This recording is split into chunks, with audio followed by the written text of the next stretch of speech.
نحمدہ ونصلی علی رسولہ الکریم اما بعد فاعوذ باللہ من الشیطان الرجیم بسم اللہ الرحمن الرحیم رب اشرح لی صدری ویسر لی امری واحلل عقدۃ من لسانی یفقہوا قولی۔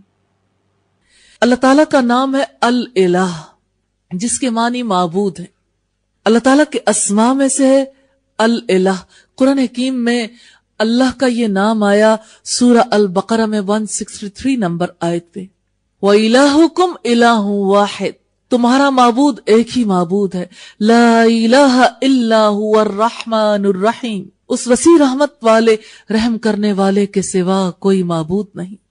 اور رب تعالیٰ نے فرمایا اتخذوا احبارہم ورہبانہم اربابا من دون اللہ، انہوں نے اپنے علماء اور درویشوں کو اللہ کے سوا اپنا رب بنا لیا۔ والمسیح ابن مریم وما امروا الا لیعبدوا الہا واحدا لا الہ الا ہو سبحانہ اما یشرکون۔ التوبہ کی آیت نمبر 31 ہے۔ انہوں نے اپنے علماء اور درویشوں کو اللہ کے سوا اپنا رب بنا لیا ہے۔ اور مسیح ابن مریم کو بھی، حالانکہ انہیں ایک معبود کے سوا کسی کی بندگی کا حکم نہیں دیا گیا تھا، اس کے سوا کوئی معبود نہیں، پاک ہے وہ اس سے جسے وہ شریک کرتے ہیں۔ اس آیت کے حوالے سے عدی ابن حاتم نے نبی صلی اللہ علیہ وسلم سے یہ سوال کیا تھا کہ اللہ کے رسول، ہم نے اپنے علماء اور درویشوں کو تو اپنا رب نہیں بنایا جیسا کہ اللہ نے اپنی کتاب میں فرمایا۔ تو آپ صلی اللہ علیہ وسلم نے پوچھا کیا آپ کے علماء جسے حلال قرار دے دیں آپ اسے حلال نہیں سمجھتے؟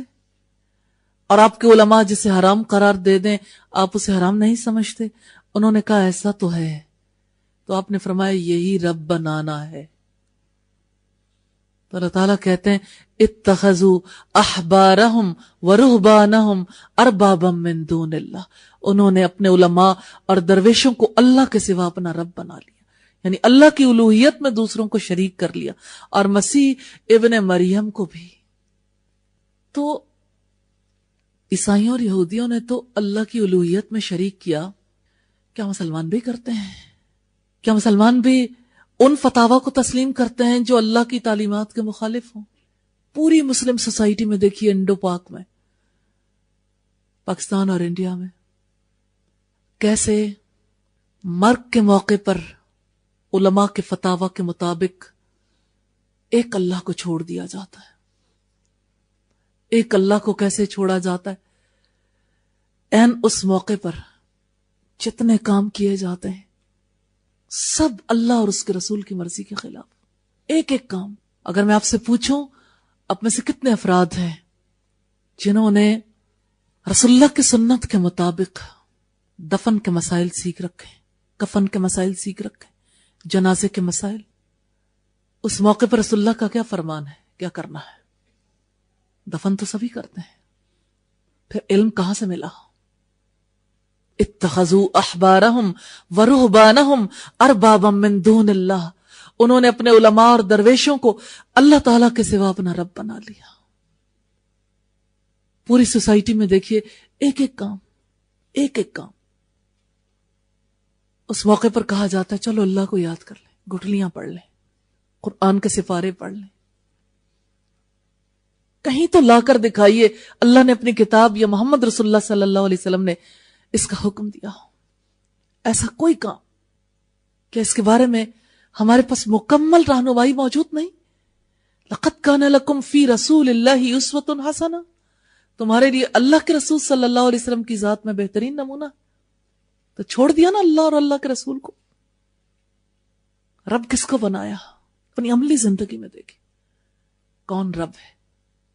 اور اس وقت تو اگر آپ دیکھیے پوری دنیا کا ایک ہی رب ہے، جہالت اور جاہلیت ایک ہی رب ہے، اللہ کے علم سے دوری اور جاہلیت، کیونکہ جہالت سے جاہلیت کا رویہ وجود میں آتا ہے، اسی وجہ سے جدید جاہلیت کو سب لوگ قبول کرتے ہیں، یا وہ جاہلیت کسی کی طرف سے بھی آئے اسے قبول کیا جاتا ہے۔ کیسے جائیں گے رب کے پاس، کیا بتائیں گے رب کو؟ کہ تو نے زندگی دی، ہم نے جہالت میں گزار دی، تیرے کلام کو دیکھا سنا پڑھا ہی نہیں، ڈوبے رہے اپنی دنیا میں، اس کو اپنے لیے ضروری ناگزیر ہی خیال نہیں کیا، ایک بار پڑھ لیا کافی سمجھ لیا، یہ یقین بھی نہیں ہے کہ جو پڑھا تھا وہ درست بھی ہے کہ نہیں۔ مجھے کئی بار اتفاق ہوتا ہے جنہوں نے قرآن پڑھا ہے ان سے کسی آیت کا مفہوم پوچھنے کا کہ اس کا کیا مفہوم ہے، اور اکثر ایسا ہوتا ہے، اکثر افراد کہ آیت کا درست مفہوم نہیں بتا پاتے، جانا انہوں نے تفسیر پڑھتے ہوئے کس مفہوم کو اپنے ذہن میں بٹھا لیا، کس بات پر مطمئن ہو کے بیٹھ گئے۔ جہاں جاہلیت اور جہالت ہو، کیسے ممکن ہے کہ وہاں اللہ کا تعلق ہو؟ اتخذوا احبارہم ورہبانہم اربابا من دون اللہ، جب تک لا الہ نہیں ہوگا الا اللہ کہاں سے ہوگا؟ اللہ پر ایمان اور یقین کی بات کہاں سے آئے گی؟ سورہ الانبیاء میں رب تعالیٰ نے فرمایا قل انما یوحی الی انما الہکم الہ واحد فہل انتم مسلمون، کہہ دو کہ یقیناً میری طرف وحی کی گئی ہے کہ یقیناً تمہارا معبود ایک ہی معبود ہے، تو کیا تم فرما بردار بنتے ہو؟ جو اس کو الہ مانتا ہے، جو اس کو معبود مانتا ہے، وہ فرما بردار ضرور بنتا ہے۔ الوہیت کا تقاضا ہے کہ بندہ فرما بردار ہو جائے، تو اللہ نے تو یہی وحی کی ہے تمہارا معبود ایک ہی معبود ہے، پھر اس کو چھوڑ کر کسی اور کو معبود کیسے بنا لیا؟ لیکن رب نے سوال کیا فَهَلْ أَنْتُمْ مُسْلِمُونَ، پھر کیا تم فرما بردار بنتے ہو؟ تو کتنی ہی آیات ہیں ایسی جس میں اللہ تعالیٰ کے ان ناموں کا تذکرہ ملتا ہے۔ ابن عباس کہتے ہیں اللہ الوہیت والا اور عبودیت اسی کے لائق ہے، ساری مخلوقات کے مقابلے میں وہی الہ ہے، اسی کی عبادت ناگزیر ہے۔ ابن جریر نے اپنی تفسیر میں بیان کیا والیوم 1 پیج 12 پر۔ تو پہلی بات جو اس قول کے حوالے سے ہمیں ملتی ہے کہ اللہ تعالیٰ کا وصف ہے الوہیت، یعنی اللہ تعالیٰ الہ ہے، تو یہ اللہ کے نام اللہ سے ماخوذ ہے، جیسا کہ اللہ تعالیٰ کی صفت العلیم العلم سے ماخوذ ہے، اور اللہ تعالیٰ کی صفت العزیز العزت سے ماخوذ ہے، اور اللہ کی صفت الحکیم الحکمہ سے ماخوذ ہے، اور اللہ کی صفات الرحمن اور الرحیم الرحمہ سے ماخوذ ہے۔ تو اللہ سے الوہیت ماخوذ ہے، الوہیت یعنی اللہ کے سوا کوئی معبود نہیں ہے۔ تو الوہیت اللہ کا وصف عظیم ہے جس کا تقاضا یہ ہے کہ اس کے ساتھ کسی اور کو یہ مقام عطا نہ کیا جائے، یعنی اس کا کوئی شریک نہ ٹھہرایا جائے۔ تو اللہ کی الوہیت میں اس کی اوصاف کمال، اوصاف جلال اور اوصاف جمال، اوصاف رحمت سبھی شامل ہیں۔ اوصاف رحمت میں بر، کرم اور امتنان سب شامل ہیں۔ ان صفات کا یہ تقاضا ہے کہ اللہ تعالیٰ کی عبادت کی جائے، کیونکہ اس کے لیے اوصاف عظمت اور کبریائی ہیں، وہ اپنی قیومیت میں واحد ہے، اپنی ربوبیت میں واحد ہے، اپنی ملکیت، اپنی بادشاہت میں واحد ہے، پھر اس جیسی رحمت کرنے والا کوئی نہیں جس کی وجہ سے ظاہری نعمتیں ملتی ہیں اور ساری مخلوقات کو ملتی ہیں، اور وہ محیط ہے ہر چیز پر اپنے علم کے اعتبار سے، اپنے فیصلوں کے لحاظ سے، اپنی حکمت کے لحاظ سے، اپنے احسان اور اپنی رحمت، اپنی قدرت، عزت اور اپنے قہر سے۔ اللہ تعالیٰ اپنے علم میں یکتا و تنہا ہے، اللہ جیسا علم کسی کے پاس نہیں۔ اللہ تعالیٰ کی جتنی صفات ہیں، اللہ تعالیٰ ان صفات میں یکتا و تنہا بے مثال ہے، بے نظیر ہے، لیکن اس کے ساتھ ساتھ خاص بات یہ بھی ہے کہ اللہ تعالیٰ کی صفات ازلی و ابدی ہیں، دائمی صفات کا مالک ہے۔ ایسا نہیں ہے کہ جو صفت آج ہے وہ کل اس میں نہیں رہے گی۔ تو اللہ تعالیٰ انہی صفات کی وجہ سے ایجاد کرتا ہے، تدبیر کرتا ہے، امداد کرتا ہے، رزق دیتا ہے، اور ضرورت مند اس کی طرف توجہ کرتے ہیں، ان کی بڑی بڑی حاجات اور شدید ضروریات کو وہ پورا کرتا ہے، وہ ایک ہے، اس کی عالی صفات میں اور اسماء حسنہ میں کوئی اس کا شریک نہیں ہے۔ اس کی صفت الوہیت کا بھی اور دوسری صفات کا بھی بندوں سے تعلق ہے۔ بندوں کے اندر جو صفت پیدا ہوتی ہے، اللہ کے ساتھ جو تعلق بنتا ہے، اسے العبودیہ کہتے ہیں، بندگی، عبادت، غلامی۔ رب العزت نے فرمایا وَهُوَ الَّذِي فِي السَّمَاءِ إِلَٰهٌ وَفِي الْأَرْضِ إِلَٰهٌ وَهُوَ الْحَكِيمُ الْعَلِيمُ، وہی آسمانوں میں بھی معبود ہے، زمین میں بھی معبود ہے، اور وہی کمال حکمت والا، سب کچھ جاننے والا ہے۔ تو عباد الرحمن ہے، رحمان کے بندے ہیں جو اس ایک الہ کی طرف رغبت رکھتے ہیں، اس کی عبادت کرتے ہیں، اور پھر اللہ تعالیٰ انہیں عطا کرتا ہے۔ اللہ تعالیٰ کی طرف متوجہ ہونے والے اس کی طرف رغبت رکھتے ہیں، اور اللہ تعالیٰ کی یہ صفات قلب میں، روح میں، قول میں، عمل میں، ہر جگہ پر جھلکنی شروع ہو جاتی ہیں۔ جو چیز انسان کے دل کے اندر پیدا ہو جاتی ہے، غیر ممکن ہے کہ زبان پر نہ آئے۔ جتنی شدت کے ساتھ دل کے اندر ہوگی، اتنی زیادہ اعضاء سے ظاہر ہوگی۔ تو دل سے مراد خون پمپ کرنے والا اللہ نہیں، عقل اور فہم رکھنے والا وہ آلہ ہے، یا وہ جگہ ہے، یا وہ چیز ہے جس کے بارے میں قرآن حکیم میں القلب کی اصطلاح استعمال ہوئی۔ القلب سے مراد انسان کی سوچنے سمجھنے کی صلاحیت۔ تو اللہ تعالیٰ کی اس صفت کے حوالے سے دیکھیں تو اللہ الہ ہے، آسمانوں میں، زمین میں جو چیز ہے طوعاً و کرہن اس کی اطاعت کرتی ہے۔ تو اس کی عظمت ہر ایک کو جھکا دینے والی ہے، اس کا ارادہ اور اس کی مشیت ہر ایک پر حاوی ہونے والی ہے۔ تو جو اس سے مدد طلب کرتے ہیں، اس کی عزت سے، اس کی قیومیت سے، اس کے مقام اور مرتبے سے، تو اللہ تعالیٰ عبودیت کی صفت رکھنے والوں کا مقام اور مرتبہ بلند کر دیتے ہیں۔ سورۃ طٰہٰ میں رب العزت نے فرمایا اننی انا اللہ لا الہ الا انا فاعبدنی واقم الصلاۃ لذکری، یقیناً میں ہی اللہ ہوں، میرے سوا کوئی معبود نہیں، پھر تم میری بندگی کرو اور میری یاد کے لیے نماز قائم کرو۔ اور سورہ الانبیاء کی آیت نمبر 25 میں فرمایا وَمَا أَرْسَلْنَا مِن قَبْلِكَ مِن رَّسُولٍ إِلَّا نُوحِي إِلَيْهِ أَنَّهُ لَا إِلَٰهَ إِلَّا أَنَا فَاعْبُدُونِ، اور ہم نے تم سے پہلے کوئی رسول نہیں بھیجا مگر ہم اس کی طرف وحی کرتے رہے کہ یقیناً میرے سوا کوئی معبود نہیں، پھر تم میری ہی عبادت کرو۔ فَاعْبُدْنِی، پھر میری عبادت کرو۔ اللہ الہ ہے تو بندے نے کیا کرنا ہے؟ اس کی غلامی، اس کی بندگی، یہ اس نام کا تقاضا ہے ہم سے، فَاعْبُدُونِی، پھر میری عبادت کرو۔ اسی طرح سے رب تعالیٰ نے فرمایا سورہ مریم کی آیت نمبر 65 میں وہ رب ہے آسمانوں اور زمین کا اور جو کچھ ان کے درمیان ہے، پھر تم اس کی عبادت کرو اور اسی کی عبادت پر قائم رہو، کیا تم اس کا کوئی ہم نام جانتے ہو؟ اس میں بھی جس کی طرف دعوت دی گئی وہ اس کی عبودیت ہے، اس کی غلامی، اس کی بندگی، اس کی فرما برداری۔ سوال یہ پیدا ہوتا ہے عبادت کیا ہے؟ عبادت بندگی ہے، عبادت اللہ کے سامنے خشوع و خضوع کا اظہار ہے۔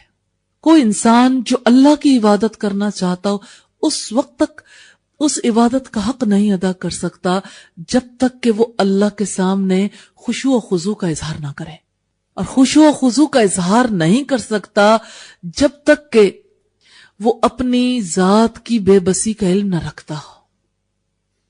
انسان انا پرست ہے، اپنی ذات کو بہت بڑا سمجھتا ہے اور اپنی ذات کی بڑائی میں مبتلا رہتا ہے۔ الوہیت کی طرف وہی لپک سکتا ہے، اللہ کی طرف وہی لپک سکتا ہے جس کی نظر میں اپنی ذات چھوٹی ہو جائے۔ اپنی ذات اس کی نظر میں چھوٹی ہوتی ہے جو اپنی حقیقت کو پہچانتا ہے۔ اللہ تعالیٰ نے اپنی کلام میں جا بجا اس کا اظہار کیا ہے کہ اس نے تمہیں نطفے سے پیدا کیا، پھر جمے ہوئے خون سے، پھر گوشت کی بوٹی بنائی، پھر ہڈیاں بنائی، پھر تمہاری شکل بنائی، پھر کس طرح سے اس نے تم پر جلد چڑھائی اور تمہیں اس حالت میں پیدا کر دیا۔ اور نطفہ کی صورت میں انسان کہاں سے آتا ہے؟ مٹی سے، آدھا ماں کے پیٹ میں اور آدھا باپ کے پیٹ میں. 2 دفعہ اللہ تعالیٰ اسے پیشاب کے راستے سے نکالتے ہیں. یہ غزالی نے اپنی کتاب میں لکھا. ایسے انسان کے لیے تکبر کیسے جائز ہے؟ انسان اگر اس بات پر غور و فکر کرتا رہے کہ میری ذات کی اصل اوقات کیا ہے اور میں نے اس زندگی کے بعد کہاں چلے جانا ہے، تو انسان کے لیے بڑائی کا کوئی موقع نہیں رہ جاتا. پھر اس کے پاس اس کے سوا کوئی چارہ کار نہیں کہ وہ اللہ کے قدموں میں گر جائے، سجدے کرے، رکوع کرے، وہ اللہ کا دامن تھام لے. اور اس رب نے فرمایا وَمَن يَعْتَصِم بِاللَّهِ فَقَدْ هُدِيَ إِلَىٰ صِرَاطٍ مُسْتَقِيمٍ. جو اللہ کا دامن مضبوطی سے تھام لیتا ہے اسی کو سیدھے راستے کی طرف ہدایت دی گئی. تو اللہ کا دامن وہی تھامتا ہے جو اپنی ذات کی حقیقت کو پہچانتا ہے. یہ ایک بار غور کرنے کی بات نہیں، دن رات ذرا اس کھانے کی طرف تو دیکھیں جو ہم کھاتے ہیں 2 گھنٹے کے بعد اس کی کیا حیثیت ہو جاتی ہے، وہ کس صورت میں ہمارے پیٹ سے خارج ہوتا ہے. خود بھی نفرت کرتے ہیں. جس لہو سے ہمارا وجود بنا اس لہو سے کتنی گھن آتی ہے. غور و فکر نہ کرنے کی وجہ سے انسان اپنے آپ کو بڑا سمجھتا ہے. تو ایک تو اپنی ذات کی حقارت پر انسان توجہ کرے. جہاں جہاں انسان اپنے آپ کو بڑا محسوس کرتا ہے وہاں وہاں انسان اللہ سے مدد مانگے. اللہ تعالیٰ مدد فرمانے والے، اللہ تعالیٰ ضرور راستہ دکھائیں گے عاجزی کا، خشوع و خضوع کا. انشاءاللہ تعالیٰ یہی راستہ ہے. دوسری چیز جو عبادت میں شامل ہے وہ محبت ہے. محبت معرفت کے بغیر نہیں ہوتی. معرفت پہچان کو کہتے ہیں. اللہ تعالیٰ کے اسماء و صفات کو پڑھنے کا مقصد یہ کہ اللہ سے محبت کرنے لگ جائیں. کیونکہ رب تعالیٰ نے فرمایا قل ان کان آباؤکم و ابناؤکم و اخوانکم و ازواجکم و عشیرتکم و اموال اقترفتموها و تجارت تخشون کسادها ومساکن ترضونها احب الیکم من اللہ ورسولہ وجہاد فی سبیلہ فتربصوا حتی یأتی اللہ بامرہ. کہہ دو اگر تمہارے باپ، تمہارے بھائی، تمہارے بیٹے، تمہاری بیویاں، تمہارے اہل خاندان، تمہارے وہ مال جو تم نے کمائے ہیں، تمہاری وہ تجارت جس کے ماند پڑ جانے کا تمہیں خوف ہے، اور تمہارے وہ گھر جو تمہیں بے حد محبوب ہیں، اگر تمہیں اللہ، اس کے رسول اور اس کے راستے میں جہاد سے عزیز ہے تو انتظار کرو یہاں تک کہ اللہ اپنے عذاب کا فیصلہ لیا ہے. اس آیت سے ہمیں یہ پتا چلتا ہے اللہ، اس کے رسول اور اس کے دین اور اس کے راستے میں جہاد سے جو محبت ہے اس کو پہلی ترجیح پر رکھنا اس اعتبار سے ضروری ہے. جس نے پہلی ترجیح پہ نہ رکھا، اپنے گھر کو، اپنی تجارت کو، اپنے مال کو یا اپنے رشتوں کی محبت کو آگے رکھا، فتربصوا، اللہ کا حکم ہے پھر انتظار کرو کہ کب اللہ تم پر اپنے عذاب کے ساتھ آتا ہے. استغفر اللہ. تو یہاں سے یہ پتا چلتا ہے پہلی چیز اللہ کی محبت ہے، دوسری چیز رسول اللہ کی محبت ہے، اور تیسری چیز دین کی محبت. سبیل الرحمن کا بنیادی مقصد بھی یہی ہے. اللہ کی محبت کے لیے اسماء و صفات پڑھیں، رسول اللہ سے محبت کے لیے ہم اسماء و صفات سے مدد لیں، اور ساتھ میں وصایا رسول پڑھیں، رسول اللہ کی وصیت ہیں. اور پھر دین سے محبت کے لیے العلم والعلماء پڑھیں، اور ساتھ میں اللہ کی مدد سے اپنی عبادت، اپنی نماز درست کرنے کی کوشش کریں. عبودیت کا پہلا اظہار تو نماز سے ہوتا، لیکن 2 چیزیں لازم ہیں، ان 2 کو ہائی لائٹ کر لیں: اللہ سے محبت اور اللہ کے آگے خشوع و خضوع. یہی 2 بنیادیں ہیں جس بنا پر عبودیت ہوتی ہے. اس کے بغیر عبودیت ممکن نہیں ہے. اسی عبودیت کے لیے رب نے انسان کو پیدا کیا. وما خلقت الجن والانس الا لیعبدون. میں نے جنوں اور انسانوں کو اپنی عبادت کے ماں سوا کسی مقصد کے لیے پیدا نہیں کیا. عبادت ہی مقصد ہے، اور عبادت علم کے بغیر نہیں ہو سکتی. یہی علم ہے جو ناگزیر ہے، اور اس علم کا مقصد بھی ہے کہ آپ کے دلوں میں دین کی محبت پیدا ہو جائے. دین کا علم حاصل کرنے کے لیے، قرآن حکیم کا علم حاصل کرنے کے لیے اور حدیث کا علم حاصل کرنے کے لیے مستعد ہو جائے، رغبت، شوق پیدا ہو جائے، پھر زندگی بھر اس سلسلے کو جاری رکھے.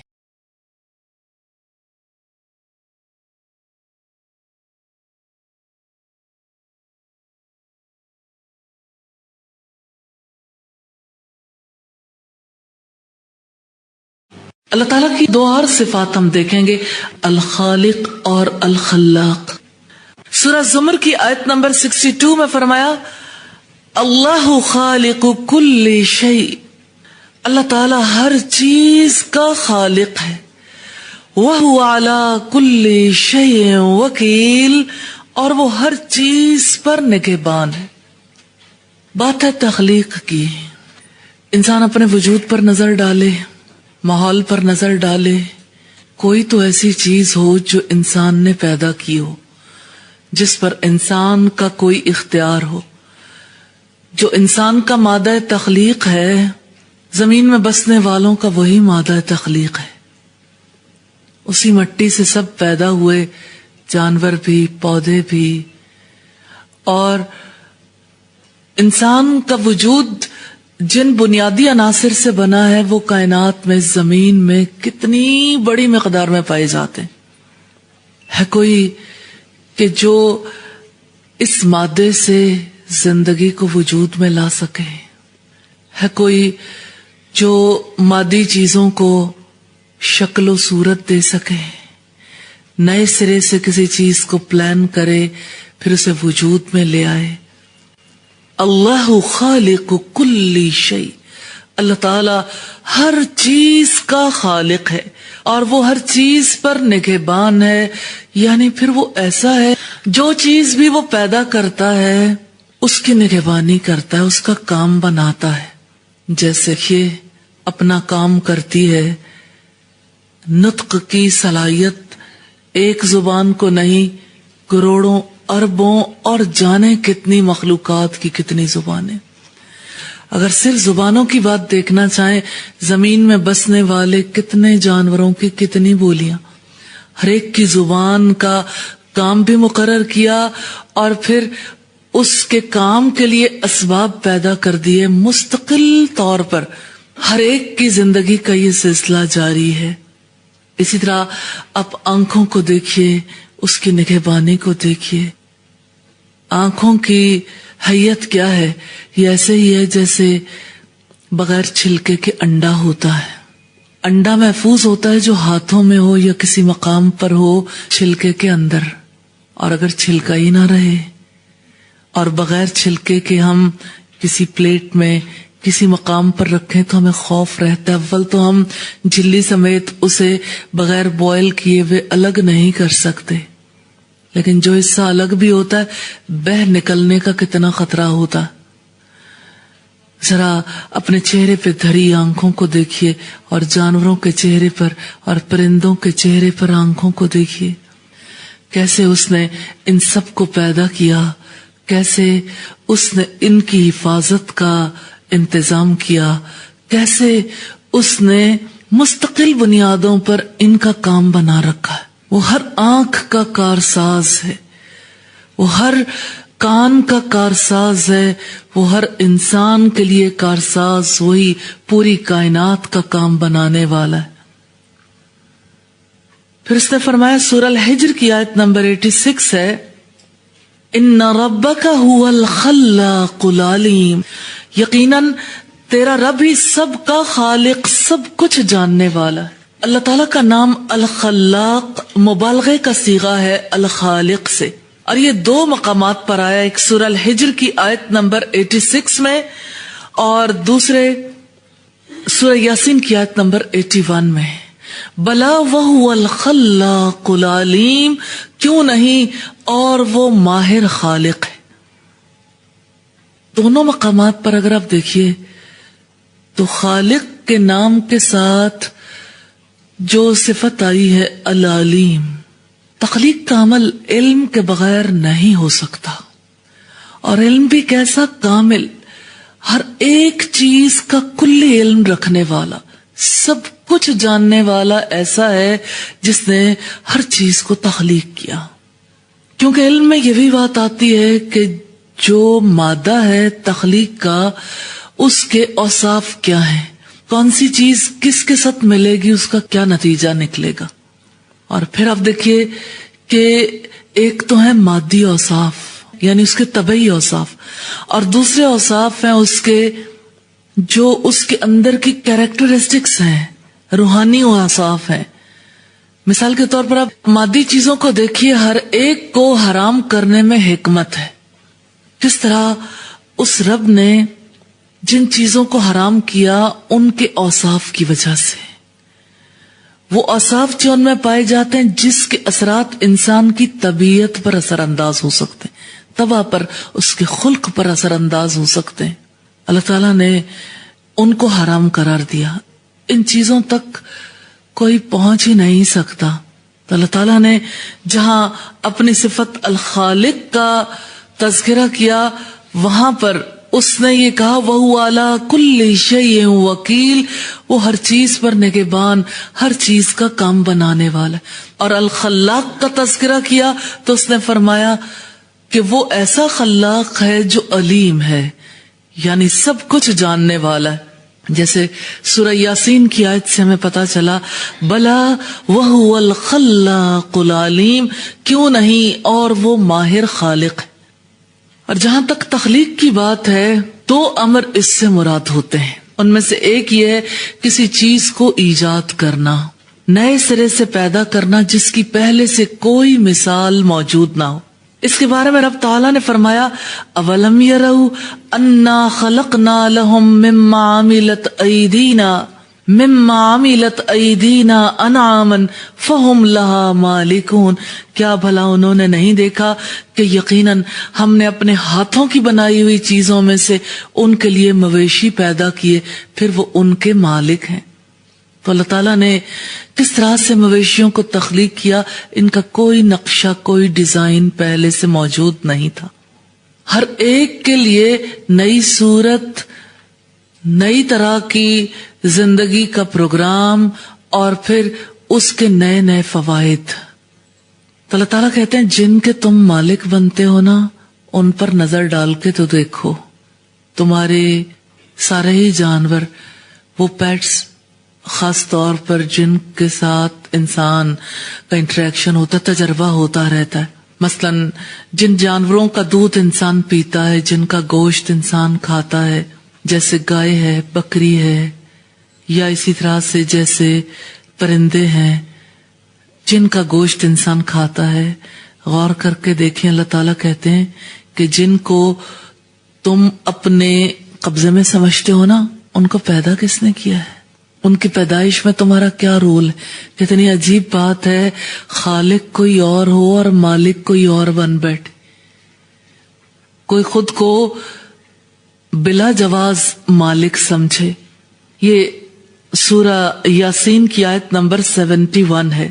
اسی طرح سورہ القمر کی آیت نمبر 49 میں ایک اور پہلو سامنے رکھا ہے، اِنَّا كُلَّ شَيْءٍ خَلَقْنَاهُ بِقَدَرٍ، یقیناً ہم نے ہر چیز کو ایک تقدیر کے ساتھ پیدا کیا ہے.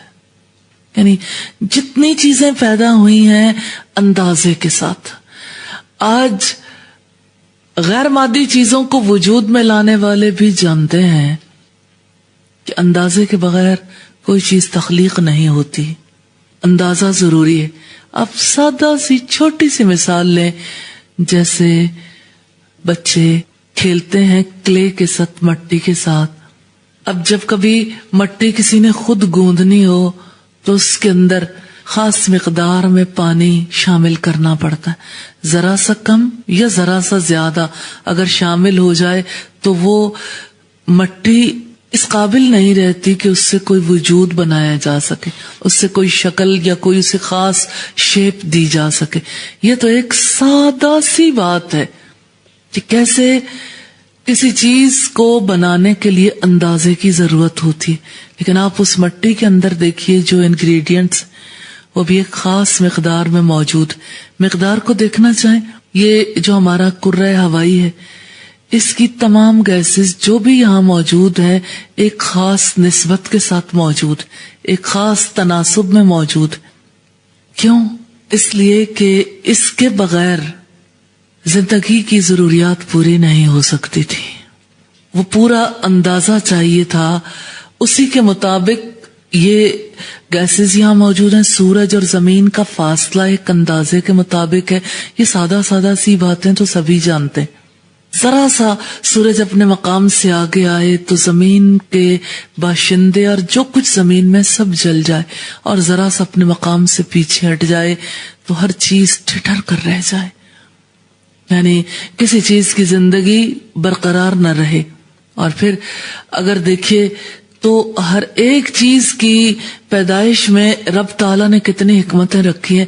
جو لوگ نیوٹریشنز کے ماہرین ہیں وہ کس طرح سے اشیاء کی خاصیتوں کے بارے میں بتاتے ہیں کہ فلاں چیز ہے اس میں اتنے % فلاں چیز موجود، اس میں اتنی کیلوریز ہیں، اس میں فلاں چیز اتنی موجود ہے، اور اسی وجہ سے جب کوئی بیمار ہوتا ہے تو اس کو ایڈوائز کیا جاتا ہے فلاں چیز یوز نہ کریں، اس لیے کہ وہ ریئیکٹ کرے گی، یعنی آپ کو سوٹ نہیں کرے گی۔ اور اسی طرح سے جب کسی کی صحت کے لیے کچھ چیزیں خوراک میں سے ایڈوائز کرنی ہوتی ہیں تو یہ چیزیں کسی کو سوٹ کر سکتی ہیں۔ تو جتنا زیادہ کوئی تحقیق کرتا ہے اتنا ہی زیادہ اس پہ کھل جاتا ہے کہ ایک ایک چیز کے اندر کیسے اللہ تعالیٰ نے صحیح تناسب رکھ دیا۔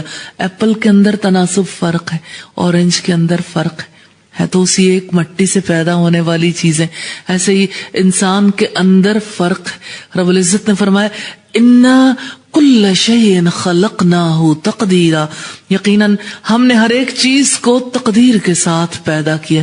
ایک تو یہ بات ہے کہ اندازہ یہ ہے کہ کن عناصر کو ملایا جائے تو کوئی چیز وجود میں آئے گی، اور پھر یہ کہ اس کے کیا ریزلٹس برآمد ہوں گے، کیا نتائج مرتب ہوں گے مادی، روحانی، شعوری طور پر۔ دوسری بات یہ کہ ہر ایک چیز کی عمر اللہ تعالیٰ نے مقرر کر دی ہے، وقت مقرر ہے، نہ پہلے فنا ہو سکتی ہے نہ بعد میں برقرار رہ سکتی ہے۔ ہر ایک چیز کا وقت رب تعالیٰ نے مقرر کر دیا، اس کی سعادت، اس کی خوشبختی، اور پھر اس کی عمر، پھر اس کا رزق۔ اگر وہ انسان ہے تو کتنی چیزیں ہیں جس کا فیصلہ ماں کے پیٹ کے اندر کر دیا جاتا ہے۔ تو اللہ نے ہر ایک چیز کو تقدیر کے ساتھ پیدا کیا۔ سورہ العلیٰ کی آیت نمبر 2 اور 3 میں فرمایا الذی خلق فسوی والذی قدر فہدی، جس نے پیدا کیا پھر درست بنایا، اور جس نے تقدیر بنائی پھر راہ دکھائی۔ اب ایک اور چیز جو سامنے رکھنے کی ہے وہ یہ کہ تقدیر بنانے والا ایسا ہے جو تقدیر بنا کے اس کی طرف رہنمائی بھی کرتا ہے، یعنی ہر چیز اپنی تقدیر کے مطابق کیسے کام کرتی ہے اللہ تعالیٰ اس کی رہنمائی کرتے ہیں۔ پیدا کرنے والا ہے، جو تقدیر بنانے والا ہے وہی رہنمائی کرنے والا ہے۔ سورہ الفرقان کی آیت نمبر 2 میں فرمایا وَخَلَقَ كُلَّ شَيْءٍ فَقَدَّرَهُ تَقْدِيرًا، جس نے ہر چیز کو پیدا کیا پھر اس کا اندازہ مقرر کیا، یعنی وہ پیدا کرنے والا ایسا ہے جو ہر ایک چیز کا اندازہ مقرر کرنے والا ہے، اس کی زندگی کے لیے بھی، اس کی موت کے لیے بھی، اس کی زندگی کے کاموں کے لیے بھی، اور سارے معاملات کے لیے بھی۔ اسی طرح اس نے فرمایا کما بدأنا اول خلق نعیدہ وعدا علینا انا کنا فاعلین، جس طرح ہم نے پہلے تخلیق کی ابتدا کی تھی اسی طرح ہم اس کا اعادہ کریں گے، یہ ہمارے ذمے ہے، یقیناً ہم کرنے والے ہیں۔ الانبیاء کی آیت نمبر 104 ہے۔ اللہ تعالیٰ نے توجہ دلائی ہے پہلی تخلیق ہو سکتی ہے تو دوسری کا امکان موجود ہے۔ دوسری بات یہ ہے کہ جو پہلے کرنے والا ہے فاعل نہیں بدلے گا، انا کننا فاعلین، یقیناً ہم ہی کرنے والے۔ اسی طرح سے جیسے ہم نے دیکھا تخلیق کے حوالے سے پہلے امر کو، کسی چیز کو ایجاد کرنا، اس کی بغیر پہلی مثال کے ابتدا کرنا، اسی طرح سے تخلیق کے حوالے سے دوسری چیز ہے اس کی تقدیر۔ تو تقدیر سے مراد ہے کسی چیز کے بارے میں پورا اندازہ رکھنا، اس کی پیدائش کا، اس کی حیات، اس کی موت، اس کے تمام معاملات کا۔ تو جب اللہ تعالیٰ کسی کی تقدیر مقرر کرتے ہیں تو وہ کام جو ہے اس کے لیے مقرر ہو جاتے ہیں، پھر وہ ہو کر رہتے ہیں، یعنی ایسا نہیں ہوتا کہ جو تقدیر رب تعالیٰ مقرر کر دیں پھر وہ کام ہونے والے نہ ہوں۔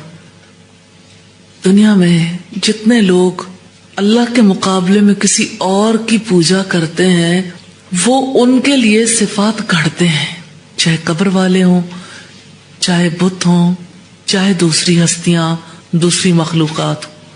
جھوٹ کے ماں سوا کچھ نہیں، اور رب ایسا ہے جو خالق ہے، اس کے لیے اچھے نام ہیں، اچھی صفات ہیں. یہ صفات انسانوں نے مقرر نہیں کی، یہ صفات اس کے اندر خود سے موجود، وہ خود ایسا ہے جیسے اس نے ہمیں متعارف کروا دیا. تو اس سے مراد یہ ہے کہ اللہ تعالی ہر چیز کی تقدیر مقرر کرتے ہیں، پھر اسے حیت میں لے کے آتے ہیں. سورہ المومنون کی آیت نمبر 14 میں فرمایا فَتَبَارَكَ اللَّهُ أَحْسَنُ الْخَالِقِينَ، پھر بڑا ہی برکت والا ہے اللہ، سب پیدا کرنے والوں سے اچھا پیدا کرنے والا. تو خالق ایسا ہے جو تقدیر مقرر کرتا ہے، جو ہر چیز کو نئے سرے سے پیدا کرتا ہے، اسے ایجاد کرتا ہے بغیر پہلے کسی نمونے کے. اسی وجہ سے اس نے فرمایا هل من خالق غیر اللہ، کہ اللہ کے سوا کوئی اور بھی خالق ہے. یہ سورہ فاطر کی آیت نمبر 3 میں کیا گیا سوال ہے کہ یہ بتاؤ کہ پھر پیدا کرنے والا کون ہے. اور سورہ لقمان کی آیت نمبر 11 میں فرمایا ھذا خلق اللہ، یہ اللہ کی تخلیق ہے. فَأَرُونِي مَاذَا خَلَقَ الَّذِينَ مِن دُونِهِ بَلِ الظَّالِمُونَ فِي ضَلَالٍ مُبِينٍ. یہ ہے اللہ تعالی کی تخلیق، یعنی اللہ نے تو جو جہان پیدا کیا ہر ایک کے سامنے واضح ہے، پھر مجھے دکھاؤ اس کے سوا دوسروں نے کیا پیدا کیا ہے، بلکہ ظالم کھلی گمراہی میں. یعنی یہ تو دیکھو اللہ کے سوا کسی اور کے پاس تخلیق کی قوت ہے، یعنی جنہیں تم اپنا معبود مانتے ہو، جن پر تم بیلیو کرتے ہو، کیا وہ بھی کچھ پیدا کر سکتے ہیں؟ تو اللہ تعالیٰ نے ساری تخلیقات کے حوالے سے جو توجہ دلائی ہے وہ یہ کہ اس کے سوا کوئی خالق نہیں ہے، یعنی اس کا کوئی شریک نہیں. تخلیق کے معاملے میں کوئی ایسا نہیں جو اس کا مددگار ہو یا اس کا کوئی شریک ہو سکتا ہو یا تخلیق کا معاملہ کسی پہ کھلا ہو.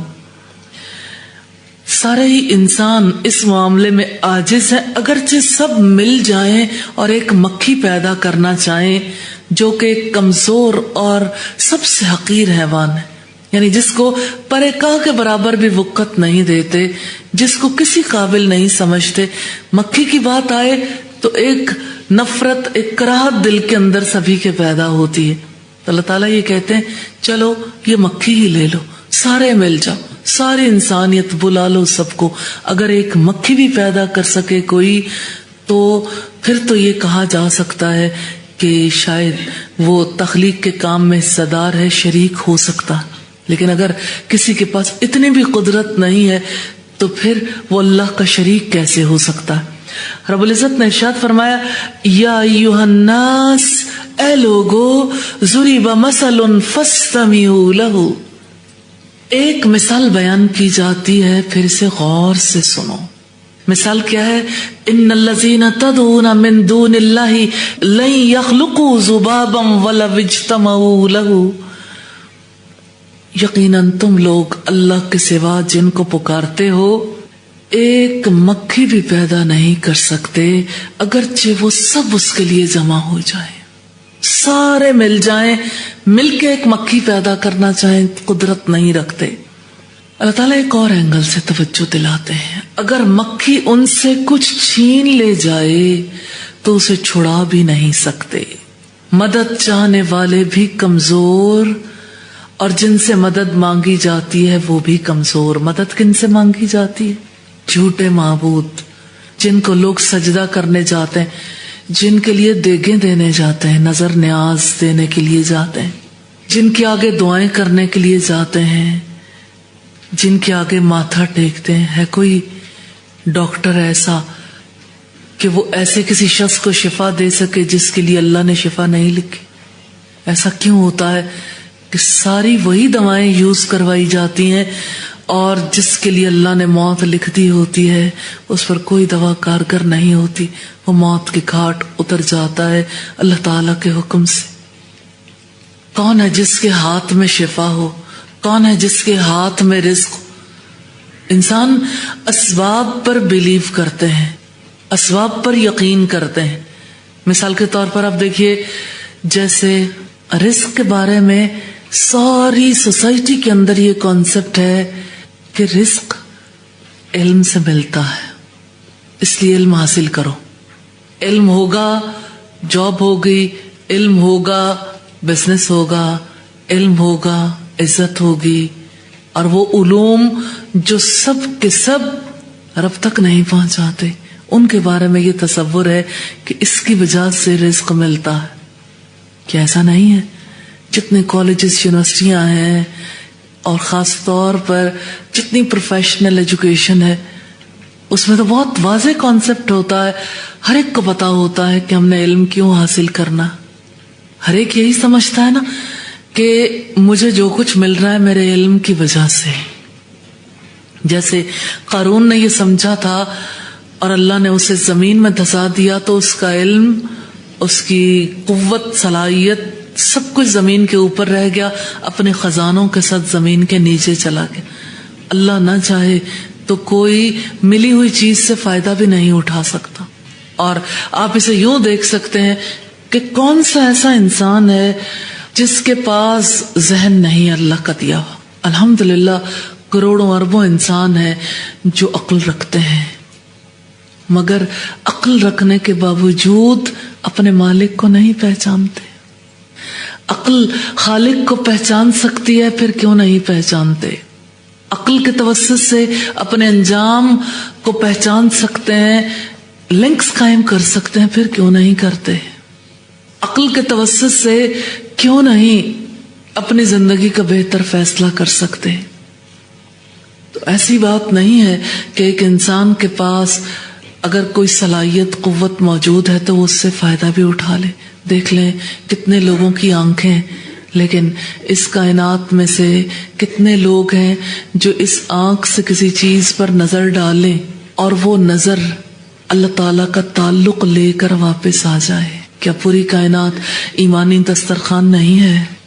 کتنے رنگ، کتنے ذائقے، کون ہے جو نہ جانتا ہو کہ ان رنگوں کو، ان ذائقوں کو، ان خوشبوؤں کو کوئی اور پیدا کرنے والا نہیں. پھر آنکھوں سے جو کچھ دیکھتے ہیں، کانوں سے جو کچھ سنتے ہیں، زبان سے جو کچھ ٹیسٹ کرتے ہیں، عقل سے جو کچھ سمجھ سکتے ہیں، کیوں نہیں سمجھ پاتے؟ توفیق کے بغیر کیسے ممکن ہے کہ ایک انسان کوئی بھی کام کر سکے؟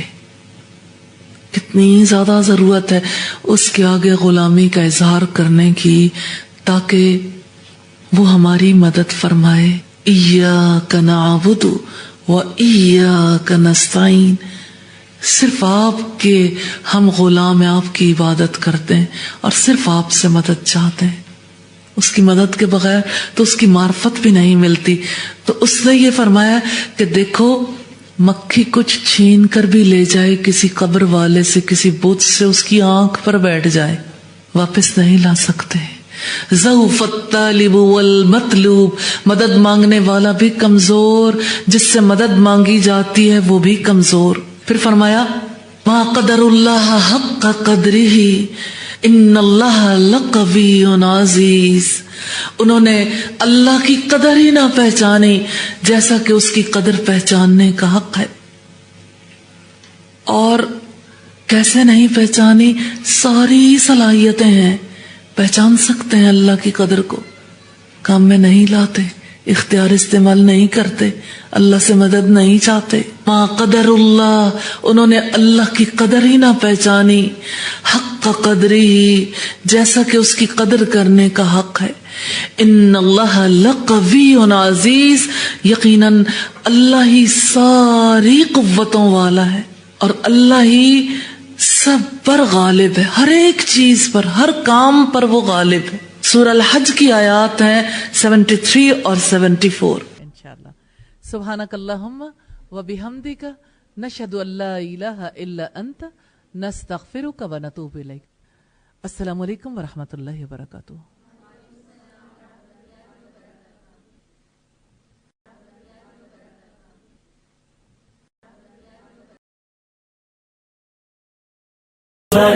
حي على الصلاة حي على الصلاة حي على الصلاة نبی کی آنکھوں کی ٹھنڈک کا اہتمام کریں، نبی کی آنکھوں کی ٹھنڈک کا اہتمام کریں، خدا نے گھر کو بلایا ہے چل نماز پڑھیں۔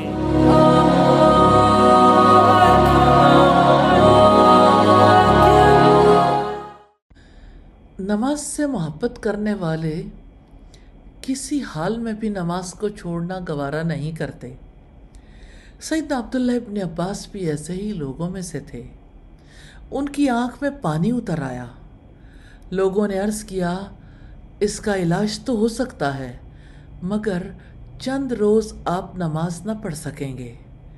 انہوں نے فرمایا، میں نے اللہ کے رسول محمد صلی اللہ علیہ وسلم سے سنا ہے، جو شخص نماز نہ پڑھے وہ اللہ تعالیٰ کے سامنے ایسی حالت میں حاضر ہوگا کہ اللہ تعالیٰ اس پر سخت ناراض ہوں گے۔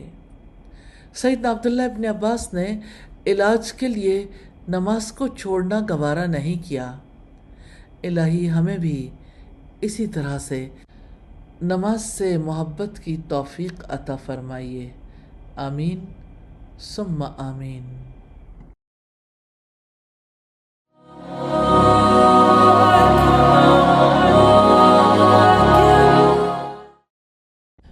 کون ہے جو اس جہان میں عزت نہ پانا چاہتا ہو؟ اور عزت کا مالک تو اللہ تعالیٰ ہے۔ وہ جسے چاہتا ہے عزت دیتا ہے اور جسے چاہتا ہے ذلیل کر دیتا ہے۔ نماز ادا کرنے والوں کے لیے اللہ تعالیٰ نے اعلان کر رکھا ہے کہ وہ جنتوں میں عزت دیے جانے والے ہیں۔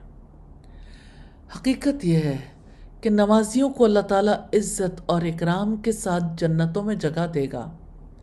رب العزت نے فرمایا، والذین هم علی صلاتهم یحافظون اولئک فی جنات مکرمون۔ اور وہ لوگ جو اپنی نمازوں کی حفاظت کرتے ہیں، یہی لوگ جنتوں میں عزت دیے جانے والے ہیں۔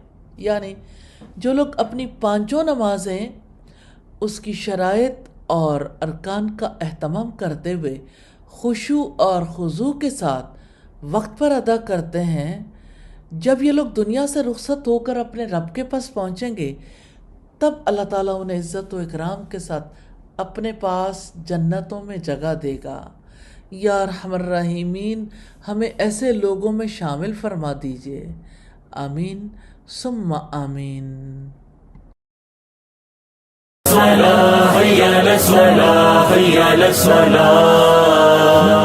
بروز حشر نبی پوچھ گر بتا تو ذرا، خدا کا حکم دیا تھا کبھی عمل بھی کیا؟ میں بار بار گیا عرش پہ تیری خاطر، 50 کرائی گئی تیری خاطر، تو وہ بھی پڑھ نہ سکا۔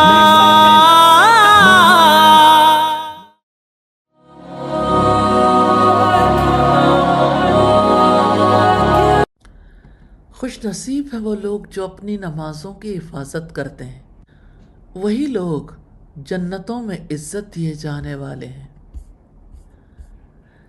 انسان زمین پر آنے سے پہلے جنت میں تھا، پھر شیطان کی اکساہٹ پر رب کے حکم کی نافرمانی پر جنت سے نکالا گیا۔ انسان کو اپنے اصلی گھر جنت جانا ہے۔ جنت تک جانے کا بڑا ذریعہ نماز ہے۔ جو لوگ اپنی نمازوں کی حفاظت کرتے ہیں ان کے لیے رب کریم کا وعدہ ہے، والذین هم علی صلاتهم یحافظون اولئک فی جنات مکرمون۔ اور وہ لوگ جو اپنی نمازوں کی حفاظت کرتے ہیں، یہی لوگ جنتوں میں عزت دیے جانے والے ہیں۔ نبی صلی اللہ علیہ وسلم نے فرمایا، جس نے 2 ٹھنڈی نمازیں پڑھی وہ جنت میں جائے گا، اور جو جنت میں گھر بنانا چاہتا ہے اس کے لیے نبی صلی اللہ علیہ وسلم کی خوشخبری ہے۔ سیدہ ام حبیبہ سے روایت ہے، کہتی ہیں جو شخص رات اور دن میں 12 رکعت سنت پڑھے گا اس کے لیے جنت میں ایک گھر بنایا جائے گا، 4 رکعتیں ظہر سے پہلے، 2 رکعتیں اس کے بعد، 2 مغرب کے بعد، 2 عشاء کے بعد اور 2 فجر سے پہلے۔ سیدنا ابو ہریرہ سے روایت ہے، نبی کریم صلی اللہ علیہ وسلم نے بلال سے فجر کے وقت پوچھا، یا بلال حدثنی بأرجع عمل عملتہ فی الاسلام، اے بلال مجھے اپنا سب سے زیادہ امید والا نیک کام بتاؤ جسے تم نے اسلام لانے کے بعد کیا ہے، کیونکہ میں نے جنت میں اپنے آگے تمہارے جوتوں کی چھاپ سنی ہے۔ سیدنا بلال نے عرض کیا، میں نے تو اپنے نزدیک اس سے زیادہ امید کا کوئی کام نہیں کیا کہ جب میں نے رات یا دن میں کسی وقت بھی وضو کیا تو میں اس وضو سے نفل نماز پڑھتا رہتا جتنی میری تقدیر لکھی گئی تھی۔ یہ بخاری کی 1149 نمبر روایت ہے۔ اور سیدنا عمر رضی اللہ تعالیٰ عنہ سے روایت ہے کہ اللہ کے رسول صلی اللہ علیہ وسلم نے فرمایا تھا، ما منکم من احد یتوضأ فیبلغ او فیسبغ الوضوء ثم یقول اشہد ان لا الہ الا اللہ وان محمدا عبد اللہ ورسولہ الا فتحت له ابواب الجنت الثمانیۃ یدخل من ایہا شاء۔ تم میں سے جو شخص بھی وضو کرے اور اپنے وضو کو پورا کرے یا خوب اچھی طرح وضو کرے، پھر یہ کہے میں گواہی دیتا ہوں کہ اللہ تعالیٰ کے سوا کوئی معبود نہیں اور محمد صلی اللہ علیہ وسلم اس کے بندے اور اس کے رسول ہیں، تو اس کے لیے جنت کے 8 دروازے کھول دیے جاتے ہیں جس سے چاہے داخل ہو جائے۔ یا اللہ تو ہمیں توفیق دینا کہ ہم نمازوں سے محبت کر سکیں، ہم نماز کے لیے جب وضو کریں تو یہ دعائیں پڑھنی کبھی نہ بھولیں، اور سیدنا بلال کی طرح تحیۃ الوضو پڑھنے کے قابل ہو جائیں۔ آمین ثم آمین۔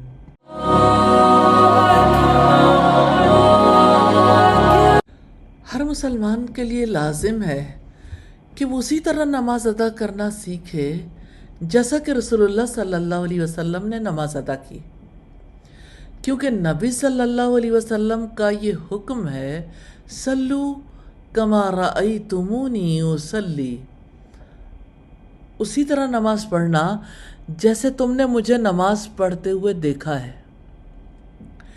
نماز شروع کرنے سے پہلے بندے کے دل میں یہ واضح ہونا چاہیے کہ وہ کس وقت کی نماز ادا کر رہا ہے، اور اس نماز کا مقصد کیا واقعی صرف اور صرف اللہ کی رضا حاصل کرنا ہے۔ تو جیسے ہی آپ نماز کا آغاز کریں، آپ کی توجہ صرف اور صرف نماز پر ہونی چاہیے۔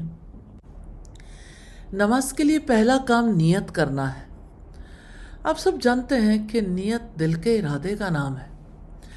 آپ جب دل سے نیت کریں گے کہ میری نماز اللہ تعالیٰ کے لیے ہے، یہ آپ کا ارادہ ہے، اور دل کے ارادے سے جو کام کرنے کو طے کیا ہو اس کو لازماً کرنا چاہیے۔ دوسرا کام قیام کرنا اور تکبیر کہنا ہے۔ اب جب آپ نے نیت کر لی تو آپ ادب و احترام سے قبلہ رخ ہو کر کھڑے ہو جائیں، دونوں ہاتھ کندھوں یا کانوں کی لوں تک اوپر اٹھا کر اللہ اکبر کہیں، انگلیوں کے درمیان تھوڑا سا فاصلہ رکھیں، آپ کے ہاتھوں کا رخ بھی قبلہ کی طرف ہونا چاہیے۔ یاد رکھیے گا کہ مرد اور عورت کے لیے ہاتھ اٹھانے کا ایک ہی طریقہ ثابت ہے۔ دوسری چیز تکبیر ہے، اللہ تعالیٰ کی تعظیم بیان کرنے کا ایک طریقہ ہے۔ یقیناً اللہ تعالیٰ سب سے بڑا ہے۔ آپ جب اللہ اکبر کہیں تو دنیاوی خواہشات اور ترجیحات کو پیچھے چھوڑتے ہوئے عزت اور احترام کے ساتھ اپنا رخ اللہ تعالیٰ کی طرف کر لیں، جو سب سے بڑا اور سب سے بلند ہے، وہ ہماری دنیاوی خواہشات سے بہت بڑا ہے۔ اب آپ پوری کوشش کر کے توجہ اپنی نماز پر رکھیں گے، ارد گرد کے ماحول کو بالکل نظر انداز کر دیں۔ نماز میں تیسرا کام قیام کرنا ہے۔ نماز کی ادائیگی کے لیے کھڑے ہونا قیام کہلاتا ہے۔ نماز یقیناً کھڑے ہو کر پڑھنی چاہیے۔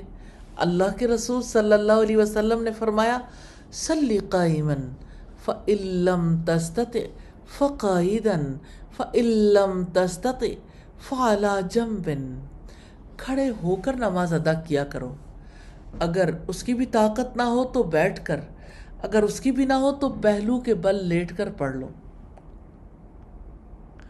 قیام کے دوران سبحانک اللہم و بحمدی کا پڑھ لیں، اس کے بعد اعوذ باللہ من الشیطان الرجیم پڑھیں، اس کے بعد بسم اللہ الرحمن الرحیم پڑھیں، اس کے بعد سورہ الفاتحہ کی تلاوت کریں جو قرآن مجید کی سب سے عظیم سورت ہے۔ ہر مسلمان کے لیے ضروری ہے کہ سورہ الفاتحہ کو زبانی یاد کرے، کیونکہ یہ نماز کا انتہائی اہم حصہ ہے۔ اس کے بغیر نماز نہیں ہوتی، خواہ کوئی اکیلے نماز پڑھ رہا ہو یا امام کے پیچھے پڑھ رہا ہو۔ سیدنا ابو ہریرہ کہتے ہیں رسول اللہ نے فرمایا جس نے نماز پڑھی اور اس میں سورہ فاتحہ نہیں پڑھی تو وہ ناقص ہے، پوری نہیں ہوئی۔ سورہ الفاتحہ پڑھتے ہوئے یاد رکھیں کہ اللہ تعالیٰ آپ کو سن رہے ہیں، آپ کے کلمات کا جواب دے رہے ہیں۔ سیدنا ابو ہریرہ سے روایت ہے رسول اللہ صلی اللہ علیہ وسلم نے فرمایا اللہ تعالیٰ فرماتا ہے میں نے نماز اپنے اور بندے کے درمیان دو حصوں میں بانٹ دی، آدھی نماز میرے لیے اور آدھی میرے بندے کے لیے، اور میرے بندے کے لیے وہ ہے جو وہ مانگے۔ بندہ پڑھتا ہے الحمدللہ رب العالمین تو اللہ تعالیٰ کہتا ہے میرے بندے نے میری حمد یعنی تعریف کی۔ بندہ کہتا ہے الرحمن الرحیم تو اللہ تعالیٰ کہتا ہے میرے بندے نے میری ثنا کی۔ بندہ مالک یوم الدین کہتا ہے تو اللہ تعالیٰ کہتا ہے میرے بندے نے میری عظمت اور بزرگی بیان کی۔ اور عظمت اور بزرگی صرف میرے لیے ہے، اور میرے بندے کے درمیان ایاک نعبد و ایاک نستعین سے لے کر سورہ کی آخری آیات تک ہے، اور بندے کے لیے وہ سب کچھ ہے جو وہ مانگے۔ بندہ کہتا ہے اہدنا الصراط المستقیم صراط الذین انعمت علیہم غیر المغضوب علیہم ولا الضالین۔ یہ سورہ الفاتحہ کا آخری حصہ ہے، ہمیں سیدھا اور سچا راستہ دکھا، ان لوگوں کی راہ جن پر تو نے انعام کیا، ان کی نہیں جن پر غضب کیا گیا، اور نہ گمراہوں کی۔ جب سورہ الفاتحہ پڑھ لیں تو پھر آمین کہیں۔ سورہ الفاتحہ پڑھنے کے بعد قرآن مجید کی کسی بھی سورت کی تلاوت کریں۔ فرض نماز کی تیسری یا چوتھی رکعت میں صرف سورہ الفاتحہ تلاوت کی جائے گی۔ فجر، مغرب اور عشاء کی نمازوں میں سورہ الفاتحہ اور اس کے بعد پڑھی جانے والی سورت کی تلاوت اونچی آواز میں کی جائے گی۔ باقی دونوں نمازوں یعنی ظہر اور عصر میں ان کی تلاوت آہستہ آواز میں کی جائے گی، اور تمام دعائیں آہستہ آواز ہی میں کی جاتی ہیں۔ نبی صلی اللہ علیہ وسلم سے محبت کا تقاضا یہ بھی ہے کہ آپ کی شان میں غلف نہ کیا جائے۔ محبت کا تقاضا ہے آپ کی تعظیم کی جائے۔ تعظیم جائز بھی ہوتی ہے اور ناجائز بھی۔ جائز تعظیم وہ ہے جو محمد صلی اللہ علیہ وسلم کے مقام اور مرتبہ کے لائق ہے، جسے آپ پسند کرتے ہوں اور جس کے کرنے والے کی تعریف کرتے ہوں۔ اور ناجائز تعظیم یہ ہے کہ محمد رسول اللہ صلی اللہ علیہ وسلم کو ان کے مقام اور مرتبے سے ہی بڑھا دیا جائے، غلف سے کام لیا جائے۔ ایسی تعظیم سے اللہ کے رسول نے خود منع فرمایا تھا۔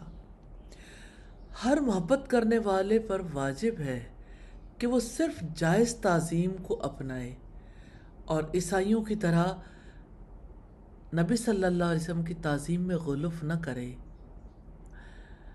رب العزت کا فرمان ہے قل یا اہل الکتاب لا تغلوا فی دینکم غیر الحق ولا تتبعوا اہواء قوم قد ضلوا من قبل واضلوا کثیرا وضلوا عن سواء السبیل۔ اب کہہ دیجئے اے اہل کتاب، اپنے دین میں ناحق غلو اور زیادتی نہ کرو، اور ان لوگوں کی خواہشات کی پیروی نہ کرو جو پہلے سے بھٹک گئے اور بہت سو کو گمراہ کر چکے اور سیدھے راستے سے ہٹ چکے ہیں۔ نبی صلی اللہ علیہ وسلم نے اپنی حیات میں لوگوں کو تنبیہ کی تھی کہ مجھے میرے مقام اور مرتبے سے نہ بڑھانا۔ آپ نے فرمایا میری تعریف میں حد سے تجاوز نہ کرو، جیسے کہ عیسائیوں نے عیسیٰ ابن مریم کے بارے میں کیا تھا، میں تو صرف اللہ کا بندہ ہوں، تم بھی مجھے اللہ کا بندہ اور رسول ہی کہو۔ مسلمانوں میں سے کچھ ایسے ہیں جنہوں نے عقیدے میں غلو سے کام لیا ہے۔ وہ کہتے ہیں کہ آپ صلی اللہ علیہ وسلم نے وفات نہیں پائی، آپ زندہ ہیں، لوگوں کی دعائیں سنتے ہیں، ہر جگہ حاضر و ناظر ہیں اور اللہ کے نور میں سے نور ہیں۔ رب العزت کا فرمان ہے وَمَا مُحَمَّدٌ إِلَّا رَسُولٌ، محمد صرف رسول ہی ہیں، قد خلت من قبلہ الرسل، ان سے پہلے بھی رسول ہو چکے ہیں۔ کیا اگر ان کا انتقال ہو جائے یا وہ شہید ہو جائیں تو تم اسلام سے الٹے پاؤں پھر جاؤ گے؟ اور جو کوئی پھر جائے اپنی ایڑیوں پر تو اللہ تعالیٰ کا ہرگز کچھ نہیں بگاڑے گا، ان قریب اللہ تعالیٰ شکر گزار بندوں کو نیک بدلہ دے گا۔